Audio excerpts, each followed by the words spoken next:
كي فطرة الآن فليتفضل مشكورا جرا.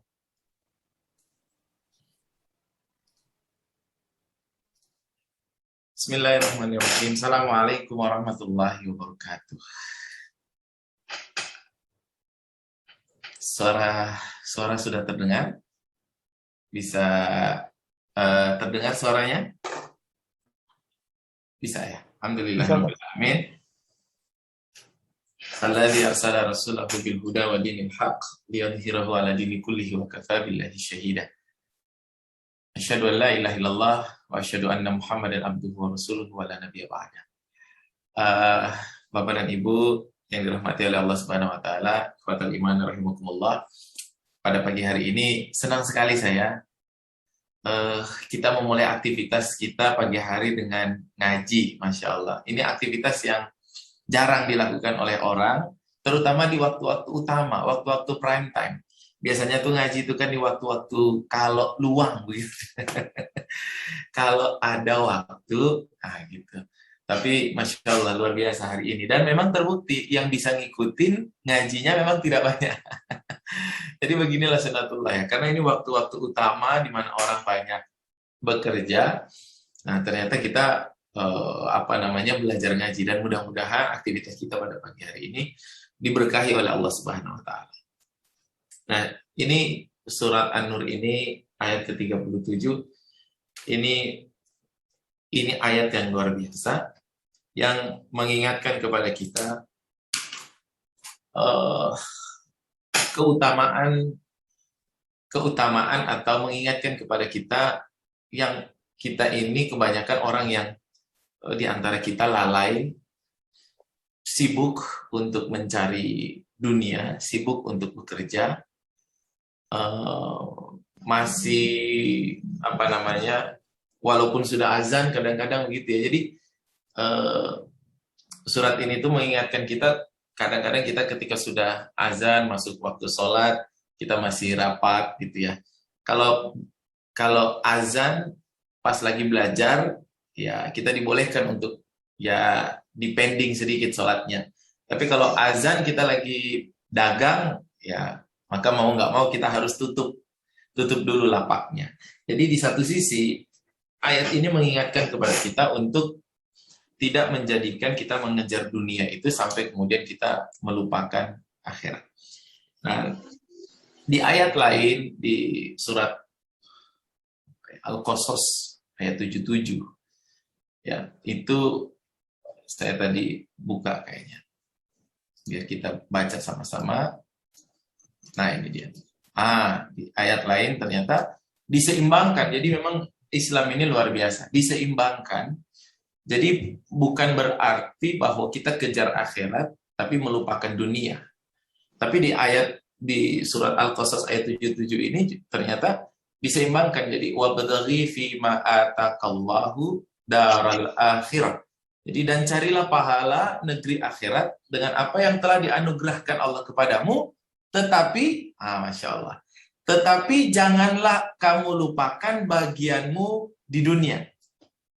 Nah, jadi Islam ini memang agama yang tidak seperti agama Buddha misalnya, yang para kita sebut itu rahib atau pendetanya itu mereka hanya fokus akhirat, bahkan mereka tidak menikah, tidak bekerja, mereka pekerjaan untuk bisa makan ya mereka meminta-minta, mereka benar-benar meninggalkan dunia. Begitu pula para rahib orang Katolik juga begitu, pendeta orang Katolik, mereka tidak menikah, mereka melupakan dunia. Tapi yang terjadi kita sering mendengarkan ternyata banyak kasus pendeta-pendeta yang tidak menikah, ternyata mereka kawin ilegal dengan suster-suster yang ada di gereja. Jadi karena memang itu tidak manusiawi kalau kita hanya mengejar dunia tanpa kita juga memperhatikan kebutuhan akhirat kita. Jadi di satu sisi kita tidak boleh melupakan dunia, tapi di satu sisi juga kita tidak boleh menjadi orang yang materialistis, orang yang yang senantiasa mengejar materi, mengejar dunia, bahkan sampai kemudian kita meninggalkan akhirat kita. Maka agama kita ini agama yang tawazun ya, tawasita. Jadi dia pertengahan. Artinya tidak membuat orang itu berat untuk meninggalkan salah satunya. Nah, bagaimana kita mensinkronkan keduanya? Maka mensinkronkan keduanya itu adalah dengan kita berpikir bahwa bekerja kita, mencari dunia kita, mencari akhirat kita itu ternyata bagian daripada kita untuk menuju ke akhirat kita. Maka ikhwati fillah, saya tadi mencoba untuk bikin slide, bikin PowerPoint. Jadi saya kasih gambaran beginilah. Nih, saya kasih gambaran. Jadi begini. Kita di dunia, mudah-mudahan bisa difahami gambaran saya. Ternyata waktu kita itu paling banyak habis dalam satu hari itu digunakan untuk bekerja. Jadi kerja itu menghabiskan waktu kita bisa 10 jam, bisa 12 jam, itu bekerja. Nah, saya sering bertanya kepada orang begini, jadi ada orang yang bahkan 20 jam, dari 24 jam, ada yang 18 jam, ada yang 16 jam bekerja. Lalu saya sering bertanya kepada orang, kalau kamu kerja itu sebenarnya apa sih yang dicari? Dan ternyata kebanyakan orang menjawab, kerja itu cari uang. Kebanyakan orang menjawab, kerja itu cari uang. Nah, kalau kita kerja cari uang, berarti kita menghabiskan banyak sekali waktu kita setiap hari, bisa 8 jam, bisa 10 jam, bisa 12 jam, hanya untuk mengejar uang, hanya untuk mengejar dunia. Nah, ternyata konsepnya setelah kita mempelajari tadi surat An-Nur ayat 37 dan juga surat Al-Qasas ayat 77, ternyata kita jadi memahami bahwa kita kerja di dunia itu bukan untuk cari uang. Tapi memang mendapatkan uang, hasilnya mendapatkan uang. Nah, uang yang kita dapatkan ini harus bisa kita ubah. Nah, jadi belum berhenti nih. Jadi kalau kita kerja dapat uang yang kita dapatkan ini harus bisa kita ubah menjadi dua hal.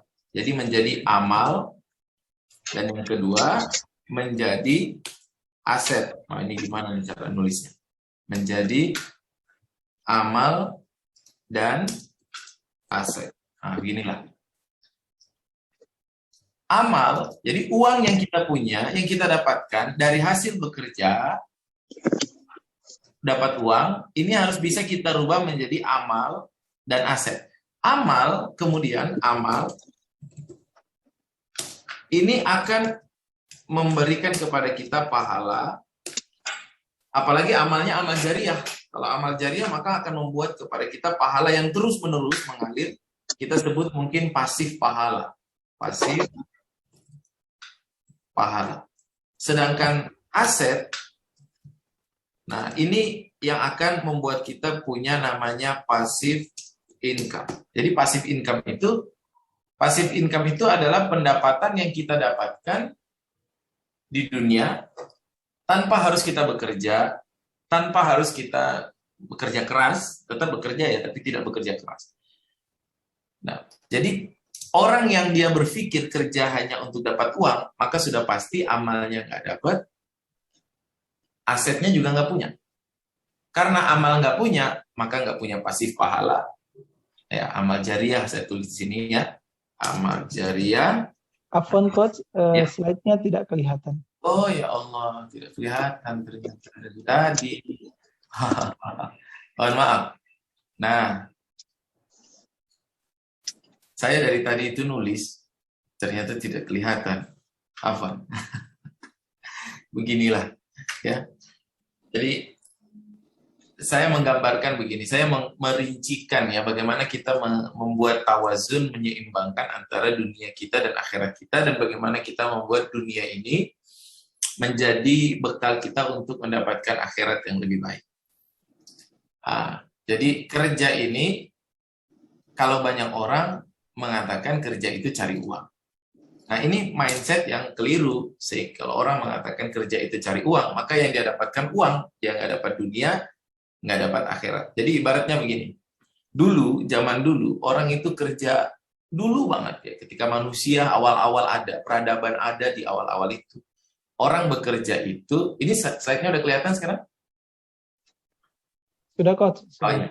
orang bekerja itu dulu adalah berburu dan meramu. Mungkin kita masih ingat ya waktu sekolah dulu, berburu dan meramu. Nah, lalu kemudian ketika sudah dapat hewan buruan, dimakan. Lalu kemudian hewan buruannya habis, mereka berburu lagi. Lalu kemudian hewan buruannya dimakan, dapat dimakan, habis berburu lagi. Dimakan, habis berburu lagi. Melakukan itu terus sampai akhirnya tua, akhirnya mati, meninggal dunia. Jadi kalau orang bekerja hanya cari uang, itu seperti orang yang bekerja hanya cari hewan buruan, dapat gaji, dimakan, habis. Terus kemudian besok bekerja lagi 1 bulan, dapat uang, dimakan, habis. Besok bekerja lagi dapat uang 1 bulan. Nah begitu aja sampai tunggu tua, tunggu meninggal dunia. Nah itu kalau konsep kita bekerja cari uang. Nah bagaimana supaya kita dapat dunia akhirat? Nah kerja di dunia kita memang dapat uang, tapi bukan cari uang. Tapi memang dapat uang karena kita bekerja. Nah uang ini harus bisa kita konversi jadi amal dan aset. Saya jelaskan satu persatu. Jadi aset terlebih dahulu. Jadi aset itu contoh. Dulu itu orang berburu dan meramu. Lalu kemudian mereka menemukan konsep yang lebih baik. Konsepnya adalah ketika dapat ternak, misalnya ternaknya kambing lah itu ya.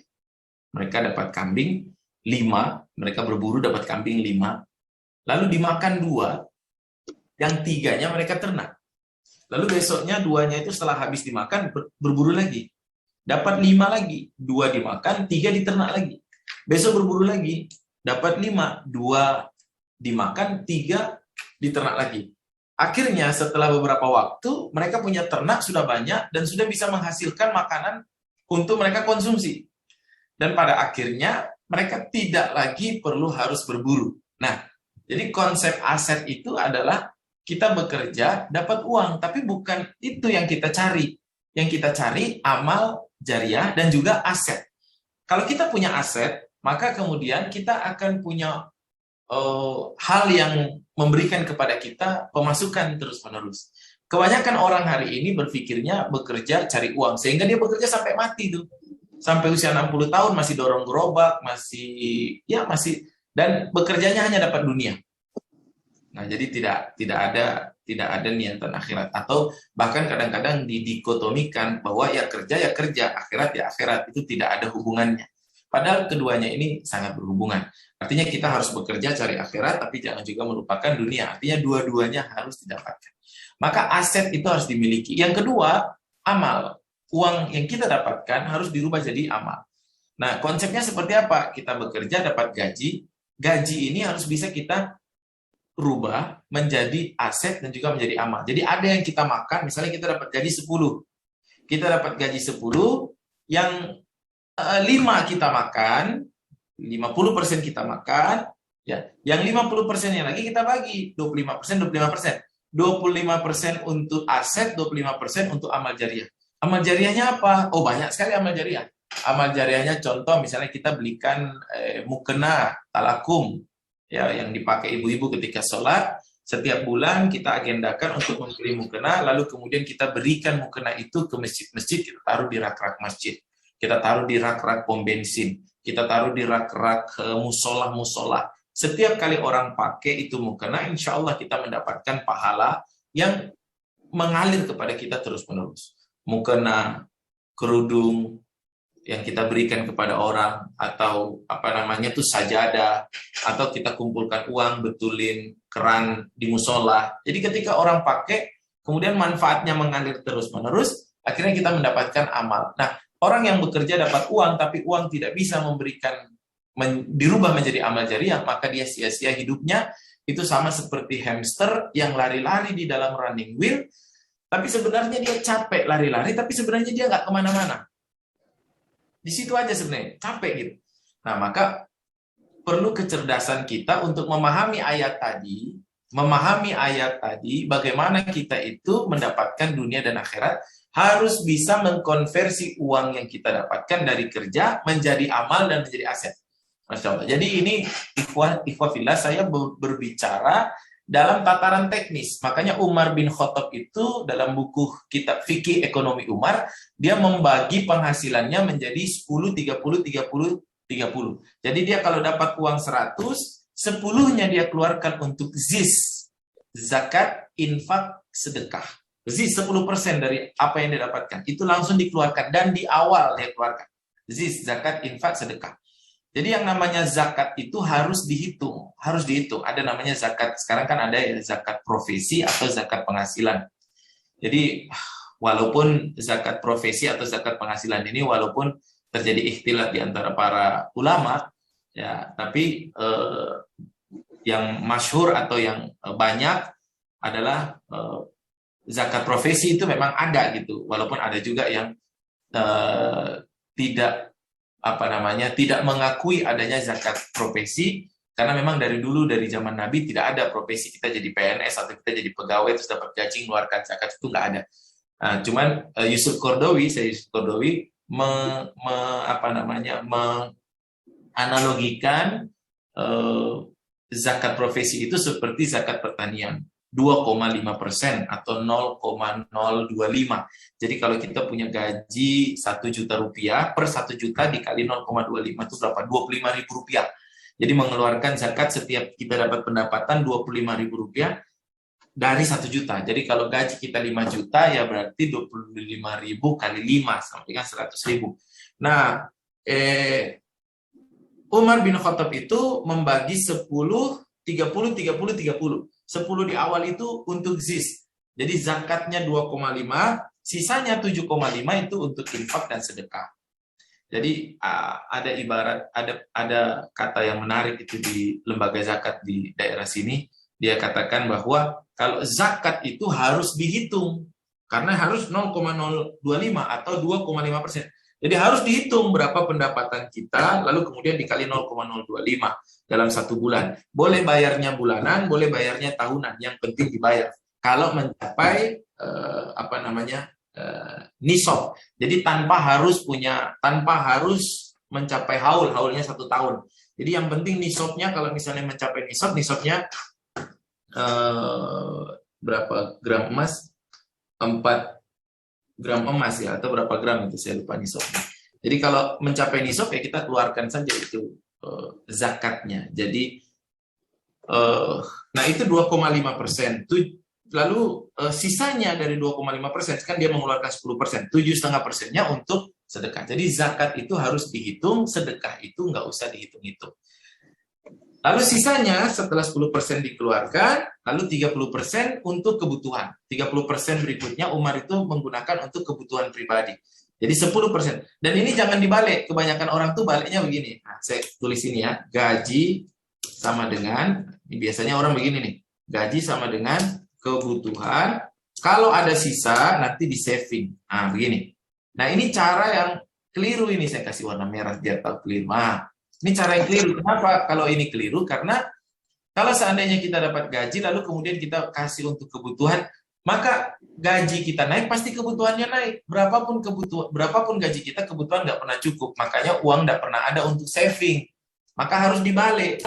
Dibaliknya gimana? Gaji dibalik pertama untuk zis terlebih dahulu, baru sisanya buat investasi, untuk aset atau untuk bisnis agar bisa berputar lagi, terus untuk belajar, lalu sisanya lagi untuk kebutuhan. Jadi kebutuhannya ditaruh di belakang. Nah, saya kasih warna lain. Nah, ini kebutuhannya dikasih di belakang. Nah, kasih ini warna hijau. Jadi kalau kebutuhannya kita taruh di depan, maka habis. Maka kalau kita mau untuk bisa punya amal dan juga aset, kita bisa ada jariahnya dan juga punya aset, maka ketika dapat uang itu di awal keluarkan dulu 10. Nah, ini dia kalau Umar dia kasih 10%. Di sini di mana 10% ini penjelasannya tadi 2,5 untuk zakat dan infak sedekahnya 7,5. Di sini 30. Nah, di sini 30 lagi itu. Nah, di sini 30 lagi. Nah, kalau kita seperti ini, insya Allah bisa bertumbuh. Karena apa? Karena ada ini jadi amal jariah. Ini jadi amal, ini jadi aset. Nah, ini kita jadi tambah pintar. Nah, ini kebutuhannya. Nah, coba bayangkan kalau kita pakai rumus begini. Kebutuhan, berapapun gaji kita udah habis duluan ini untuk bayar sana, bayar sini, bayar sana. Tidak ada lagi sisanya di akhir bulan. Nah, maka ya, jadi ini teknisnya. Maka Umar bin Khattab itu ketika meninggal dunia itu masih menyisahkan asetnya 70.000 petak kebun yang terhampar dari Madinah sampai ke Khaybar. Jadi itu dia kebunnya itu dikerjasamakan dengan orang, jadi orang dia pemilik lahan, lalu orang yang bekerja nanti ada hasil, nanti mereka bagi hasil panen setiap 3 bulan atau 4 bulan dibagi hasilnya. Makanya Umar itu termasuk orang kaya, Utsman itu juga termasuk orang kaya karena mereka punya kemampuan untuk mengelola uang dengan baik. Nah, kita ini orang Muslim bicara soal kayak begini, kita ini kan bicara kita harus kejar dunia, kejar akhirat. Tapi ketika sudah dirincikan kayak begini, itu kadang-kadang seakan-akan ini bukan ilmu Islam, seakan-akan kita bicara di mimbar misalnya soal uang kita gaji, itu seakan-akan ini kok ceramahnya tidak Islami. Padahal orang-orang Kristen itu mereka sudah bicara di mimbar-mimbar mereka, kita harus bikin rumah sakit, kita harus bikin sekolah, mereka sudah berbicara tentang luar biasa gitu ya, dan kita masih berbicara tentang perdebatan fikih gitu ya. Nah, hal-hal seperti ini ilmu yang kita butuhkan. Ya, orang Kristen itu mereka kampanyenya bagus. Mereka kampanyenya kalau kita meninggal gitu ya, kita nanti damai di surga dengan Bapa kami. Jadi orang mau berbuat jahat seperti apapun, ya dia pasti nanti meninggal damai. Jadi kampanyenya banyak yang pengen memasuk Kristen karena yang meninggalnya masuk surga. Sedangkan kita ini masih ribut dengan nanti kalau begini su'ul khotimah, nanti menakut-nakuti orang mati, nanti masuk neraka. Padahal kuncinya sudah jelas. Allah mengatakan ya kalau mengatakan la ilaha illallah itu kunci pasti masuk surga. Tapi kampanyenya kita ini masih kampanye yang ngajak orang yang banyak menakut-nakuti gitu ya. Jadi saya ini termasuk orang yang punya mazhab keyakinan saya semua orang Islam pasti masuk surga. Nggak ada masuk surga. Jadi saya yakinnya kita masuk surga. Tinggal kita menjaga diri kita untuk berlaku baik aja, menerapkan implementasi dari kalimat la ilaha illallah itu. Nah, maka Bapak dan Ibu semuanya kembali ke sini berbicara tentang hal-hal seperti ini kadang-kadang itu seakan-akan bukan pelajaran Islami, pelajaran Islami itu enggak begitu-begitu. Padahal enggak. Kita meninggalkan begini-begini, meninggalkan bicara tentang pengelolaan harta, pengelolaan uang, makanya yang mengelola harta, mengelola kekayaan kita, yang menguasai sekarang adalah orang-orang yang non-Muslim, orang-orang Cina, orang-orang Barat. Ini kan dikotomi yang dibuat, propaganda yang dibuat oleh orang Belanda dulu ketika menjajah, ketika dulu mereka mengatakan orang Islam itu di masjid saja, orang Islam itu zikir aja udah, orang Islam itu sholat saja, ibadah saja yang benar, biar ekonominya kami yang atur, biar pasarnya kami yang kuasai. Padahal Rasulullah ketika hijrah ke Madinah, salah satu yang dilakukan oleh Rasulullah selain mempersaudarakan orang Ansor dan orang Muhajirin, selain juga membangun masjid, Rasulullah juga membuat pasar. Pasarnya namanya Pasar Al-Ansor. Pasar Al-Ansor itu ketuanya ya Abdurrahman bin Auf, untuk menyaingi pasar-pasar Bani Koinuka, Bani Nadir yang sudah ada di Madinah itu, orang-orang Yahudi itu.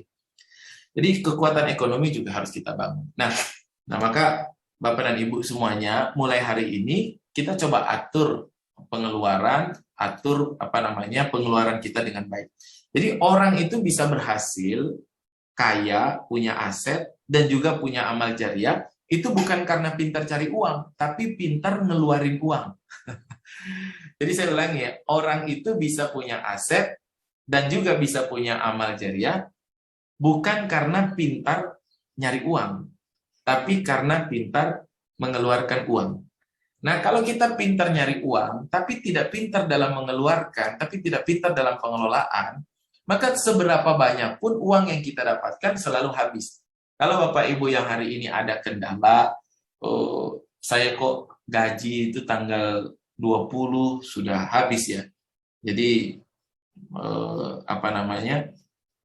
ini tanggal 15, tanggal 20, itu kok sudah menipis ya. Nah, kalau permasalahannya seperti ini ya, itu yang salah bukan gajinya, yang salah bukan penerimaannya, tapi yang salah adalah pengelolaannya. Jadi kalau kita menggunakan ini caranya Umar bin Khattab, insya Allah bertumbuh kehidupan kita karena ada investasi yang nanti kita masukkan ke dalam bisnis ataupun ke dalam aset. Ada zakat haknya Allah kita tunaikan terlebih dahulu, lalu ada juga untuk belajar ilmu yang kita butuhkan agar sukses di masa sekarang, lalu sisanya untuk kebutuhan. Nah, lama-kelamaan ini kebutuhan kita kan bilang kebutuhan tapi nggak cukup 30%. Ya di awal-awal tahan dulu lah. Ya, 30% nggak apa-apa. Mungkin kalau gaji kita 1 juta, berarti 30% 300.000. Wah, 300.000 nggak cukup. Ya udah tahan aja dulu. Nggak apa-apa. Nanti kalau gajinya sudah naik, karena kita belajar, karena kita nanti gajinya naik 10 juta, kan kebutuhannya 30% sudah 3 juta. Kan sudah mulai longgar. Nah, tapi kalau dari awal kita gaji 1 juta, itu semuanya habis untuk kebutuhan, baru tanggal 20 sudah selalu megap-megap gitu ya, bahasa orang Jawa sini, sudah tanggal 20 sudah sudah kehabisan uang, maka mau sampai kapan hidup kayak begitu? Nah, maka Bapak dan Ibu yang dirahmati oleh Allah Subhanahu wa taala, dari pelajaran kita mentadaburi surat An-Nur ayat 37 tadi, di satu sisi kita dianjurkan untuk jangan sampai dunia kita melalaikan kita dari akhirat. Dan saya seimbangkan dengan Al-Qasas ayat 77, Allah juga memerintahkan kepada kita untuk kejar akhirat kita tanpa meninggalkan bagian kita di dunia. Nah, maka kalau kita bisa menyeimbangkan keduanya, insya Allah kita bisa menjadi seperti sahabat Utsman bin Affan misalnya. Utsman bin Affan sudah meninggal 1400 tahun lalu, tapi masih punya rekening, masih punya uang, masih punya aset berupa sumur, berupa pohon kurma, kebun, bahkan itu hasil dari pohon kurma itu sekarang sudah dibikin hotel sehingga menghasilkan uang terus-menerus. Masya Allah. Ini contoh-contoh yang harus kita tiru. Kita seringkali kalau agama misalnya ya, agama kita belajar dari dari kitab-kitab kitab-kitab agama, tapi kalau bisnis kita belajar, kalau agama kita belajar dari nabi, dari sahabat, kalau bisnis kita belajar dari orang kapitalis, belajar dari Bill Gates, belajar dari Steve Jobs. Padahal dalam kehidupan nabi, dalam kehidupan para sahabat, kita bisa belajar bukan hanya soal agama, soal bisnis pun bisa. Cuman mungkin ustadz-ustadznya kebanyakan yang dibahas hanya masalah-masalah agama saja. Nah, dengan memahami ini mudah-mudahan kita bisa menjadi orang yang hidupnya seimbang dunia akhirat dan bisa mengoptimalkan kehidupan kita di dunia untuk menjadi bekal kita nanti kembali di akhirat sehingga kita punya banyak amal jariah. Rasulullah SAW pernah mengatakan orang-orang yang seandainya orang-orang yang meninggal itu mereka dibangkitkan kembali, maka apa amalan yang mereka mau lakukan? Yang mereka pasti mau lakukan? Mereka pasti ingin sekali untuk bersedekah. Ini 10% ini. Mereka pasti ingin sekali untuk membangun amal jariah, untuk menemani mereka di alam kubur dan juga di akhirat. Nah, maka mumpung kita masih hidup, kita bangun dua-duanya. Nah, kalau ada yang nanya, ini 10% boleh nggak diganti 30%? Wih, boleh sekali. Boleh sekali. Tapi jangan dilupakan yang lain ini. Nah, 10% ini nanti lama-lama akan membesar kok. Akan membesar. Kalau kita gajinya 1 juta, ini kan 10% paling 100.000. Tapi karena ada kita investasi, karena ada kita belajar, lama-lama ini 1 juta bisa naik 10 juta. Kalau ini naik 10 juta, ini naik lagi. Jadi kalau kita naik awalnya sini 1 juta, ini mungkin 100.000. Tapi kalau ini nanti kita agendakan, alokasikan, anggarkan, insya Allah nanti gajinya naik. Kalau gaji naik, ini jadi naik juga. Ini kan persentase. Kalau persentasinya naik, ya nominalnya kalau nominalnya naik, maka nilainya jadi lebih besar, walaupun persentasinya tetap 10%. Tapi 1 juta jadi 10 juta, jadi 100 juta. Nah, Masya Allah. Jadi,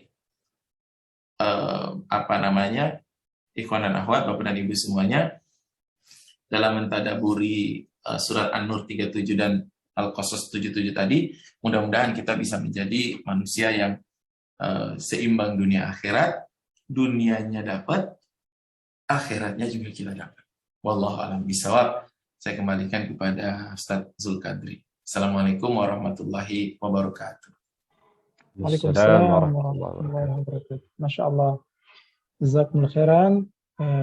Kiai Fitra, Masya Allah. Coach Fitra, kita diberikan sudut pandang yang berbeda dengan menggunakan ayat dalam surah Al-Qasas ayat yang ke-37, bahwasanya orang-orang yang tidak dilalaikan dengan kehidupan dunia dari mengingat Allah. Di sisi lain juga Allah ternyata memberikan kepada kita keseimbangan, bahwasanya kejar akhirat, wala tansa nasibaka minad dunya, tapi jangan sampai kita melupakan bagian kita di dunia. Dan tadi sudah diberikan satu contoh dari kehidupan para sahabat, dan kita semuanya pasti yakin bahwa manusia yang paling memahami agama ini dan paling baik dalam mengamalkan agama ini adalah kehidupan Nabi dan para sahabat. Dan ternyata sahabat Umar bin Khattab telah memberikan kepada kita panduan dari pembagian atau bagaimana cara menyeimbangkan dunia dan akhirat dalam usaha kita. 10%-nya adalah zakat, infak, sedekah, 30%-nya adalah investasi, 30%-nya lagi adalah belajar, dan 30%-nya lagi adalah kebutuhan. Bapak dan Ibu sekalian yang dimuliakan Allah Subhanahu wa taala, kami buka kesempatan kepada para peserta yang ingin bertanya.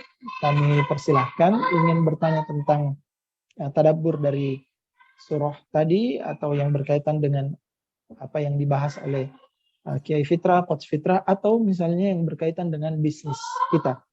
Ya, ini kesempatan yang sangat bagus karena Kiai Fitra, Coach Fitra adalah mentor dari perusahaan-perusahaan yang kami sebutkan tadi. Ada 12 perusahaan yang beliau bina, dan juga ada kurang lebih puluhan ribu reseller yang beliau bina. Nah, Bapak, Ibu-ibu yang punya bisnis, yang ingin mengembangkan bisnisnya, yang memiliki usaha dan mungkin ada kendala di usahanya, ada masalah di usahanya, boleh berkonsultasi dengan beliau. Kami berikan waktu kepada para peserta sekalian, dipersilahkan.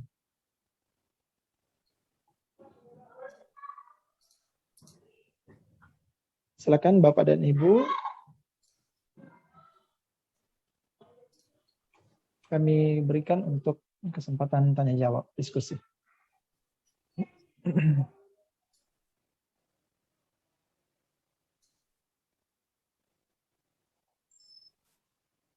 Tadi di chat ada yang masuk. Baik. Silakan, bisa bertanya. Silakan. Host. Ya, silakan. Ya, oke. Ya. Bismillahirrahmanirrahim. Assalamualaikum warahmatullahi wabarakatuh. Waalaikumsalam warahmatullahi wabarakatuh. Terima kasih banyak atas kesempatan yang diberikan kepada saya. Jujur, materi hari ini sangat luar biasa. Mulai dari pembelajaran Al-Quran, sangat luar biasa, sampai dengan materi bisnisnya. Minta maaf sebelumnya, saya sebenarnya tertarik dengan bisnis karena yang saya selain bekerja di Kementerian Agama Kabupaten Goa, saya alhamdulillah di beberapa kabupaten di Sulawesi Selatan sering diundang untuk membawakan motivasi ataupun pengajian di beberapa pesantren. Nah, kadang-kadang saya lihat pesantren ada yang sudah mapan dari segi perekonomian, dan ada juga yang masih ya layak mutu walayah ya. Artinya saya saya memiliki visi misi, apalagi pernah ditunjuk sebagai ketua santri Kabupaten Goa. Tetapi saya bukan hanya fokus di pesantren-pesantren Kabupaten Goa, tetapi insya Allah di beberapa pesantren. Dan saya tidak melihat apakah pesantren itu dari NU, Muhammadiyah, Wahdah, Salafi, yang jelasnya kita adalah umat wahidah, umat yang satu. Jadi pertanyaan saya, karena berbicara tentang bisnis, apalagi Pak Kiai ini, Pak Kiai Fitrah, adalah merupakan founder sekaligus beberapa bisnis yang dikembangkan. Siapa tahu bisa di-share bagi kami, sehingga bisa ditularkan kepada pesantren-pesantren, sehingga mereka atau pesantren-pesantren tersebut bisa bisa berkembang. Paling tidak ustadz-ustazahnya tidak lagi memikirkan ma'isyahnya, kasihan. Karena biasa kadang-kadang ustadz-ustadz dibayar di bawah OMR. Ya. Padahal kebutuhan semakin mendesak. Ya, barangkali itu pertanyaan kami. Terima kasih. Assalamualaikum warahmatullahi wabarakatuh. Waalaikumsalam warahmatullahi wabarakatuh. Baik, silakan Coach Fitra. Oke. Ya, syukran. Saya tertarik sekali dengan kalimat terakhir tadi, ustazahnya tidak perlu memikirkan Maisa ya. Ya, begini ya, konsep saya sih begini, cara saya berpikir itu begini, bahwa memang kita di satu sisi kita pilu dan kita sedih dengan kondisi ekonomi ustazah dan juga ustadz pengajar kita di pondok-pondok pesantren. Di satu sisi beban mengajarnya itu berat. Ya, itu full mengajar. Dan bukan hanya sekedar mengajar. Di pondok-pondok itu ustazahnya bukan cuma sekedar mengajar, tapi juga membina. Artinya begini, mengajar itu kan cuma sekedar transfer knowledge, selesai. Itu kalau di tempat umum biasa. Tapi kalau guru-guru di pesantren ini, dia harus mencontohkan, dia harus membina, jadi bisa jadi waktu dia ini tidak hanya untuk sekedar menyampaikan. Tapi dia waktunya habis juga di luar jam mengajar, selain itu dia juga harus membina, mengarahkan, sehingga memang waktunya habis. Belum lagi nanti ada aktivitas-aktivitas administratif sekolah. Itu guru-guru lagi tuh. Sehingga kalau memang diharapkan semua ustadz dan semua ustazah untuk berbisnis, memang tidak bisa kita paksakan semuanya. Karena ada yang memang punya muyul bisnis, dia bisa bagi waktu. Ada yang memang tidak bisa membagi waktu, atau ya sudahlah dia ngajar saja. Nah, tanggung jawab untuk memuliakan atau mencukupkan atau memberikan pendapatan yang besar atau yang cukuplah kepada para ustadz-ustazah itu sebenarnya terletak tanggung jawab itu di yayasannya. Jadi begini, konsepnya begini. Organisasi apapun, organisasi bisnis ataupun organisasi non-bisnis, organisasi sosial, organisasi pendidikan atau organisasi apapun, dia harus berpikir min ainal mal. Dia harus berpikir dari mana kita mendapatkan keuntungan, dari mana uang datang. Jadi harus ada unit-unit yang menghasilkan uang di luar daripada misalnya kalau di sekolah berarti untuk ustaz-ustaz, di luar daripada anak-anak itu bayar, dia harus punya unit-unit yang bisa menghasilkan uang. Jadi aktivitas organisasi apapun harus untung. Untung itu wajib bagi organisasi sosial, organisasi keagamaan harus untung. Karena dengan keuntungan itu maka organisasi ini terus berjalan, dan dengan keuntungan itu organisasi ini berkembang. Organisasi yang tidak ada keuntungan itu susah berkembang. Tidak bisa berkembang. Maka uang itu adalah darah. Jadi darah itu kan sesuatu yang mengalir di dalam tubuh kita. Bayangkan kalau darah kita tidak mengalir. Itu menyebabkan kematian. Jadi tubuh ini mati itu karena hanya ada dua sebab. Tubuh kita manusia ini mati kan hanya dua sebab. Jantungnya berhenti atau otaknya berhenti bekerja. Jantungnya berhenti berdetak atau otaknya. Organ-organ lain rusak, ginjal, usus, insya Allah masih hidup. Tapi kalau jantungnya berhenti, mati. Otaknya berhenti, mati. Dan dua-duanya, jantung dan otak itu, dia berhenti karena kehilangan suplai darah.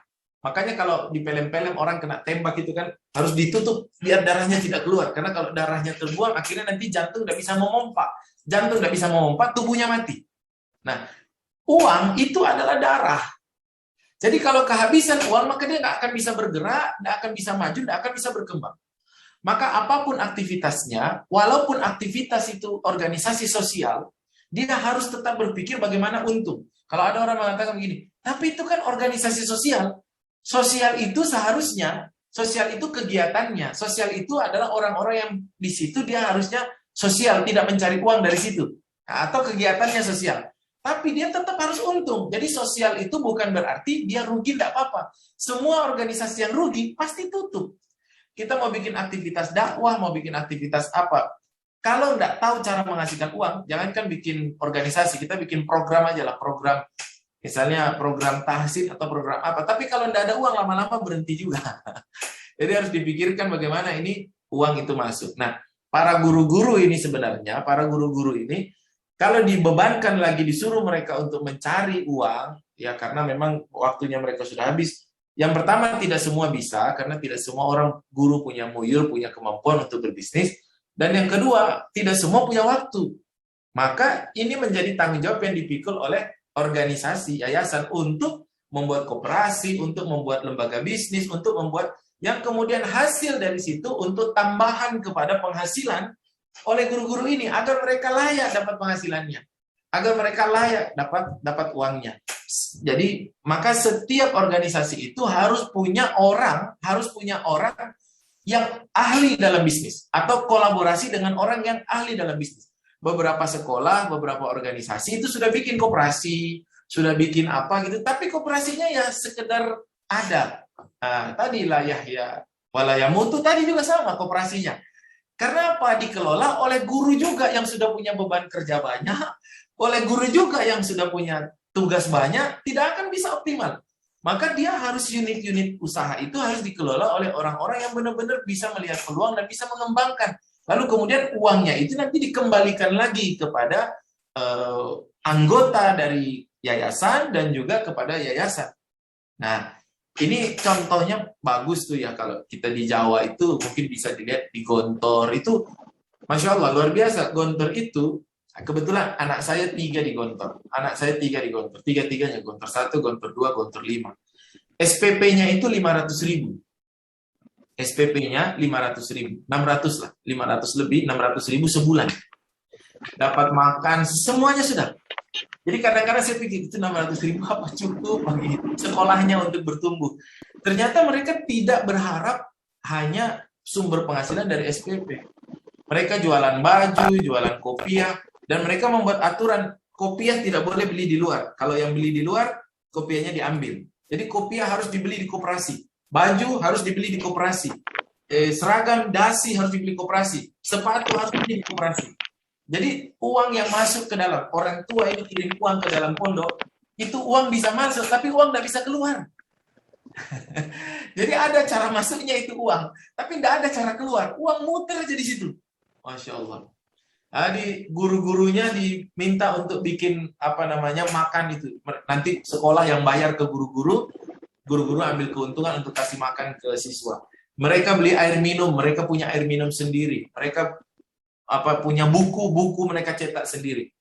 Artinya bahwa di satu sisi mereka sudah mampu untuk memiliki unit-unit organisasi yang bisa menghasilkan uang untuk kemudian mensejahterakan guru-gurunya. Guru bekerja 24 jam tidak apa-apa.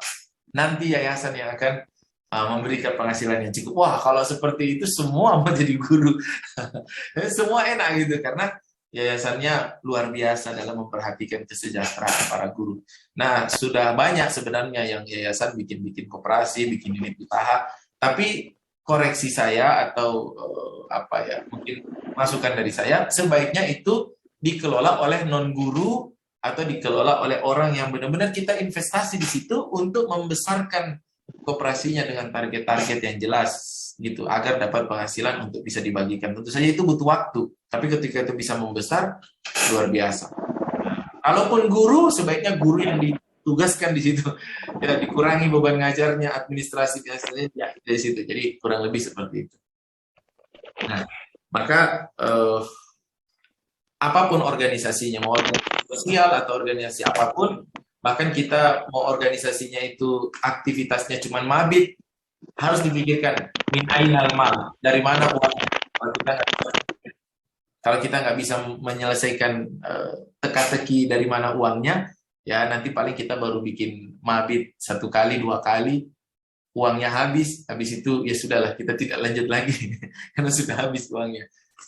Nah, itu poin yang pertama. Poin yang kedua adalah bisnisnya apa. Ya, kalau di saya kebetulan di tempat kami ada namanya Najah. Najah itu bisnisnya herbal. Herbal, kita mengeluarkan susu kambing.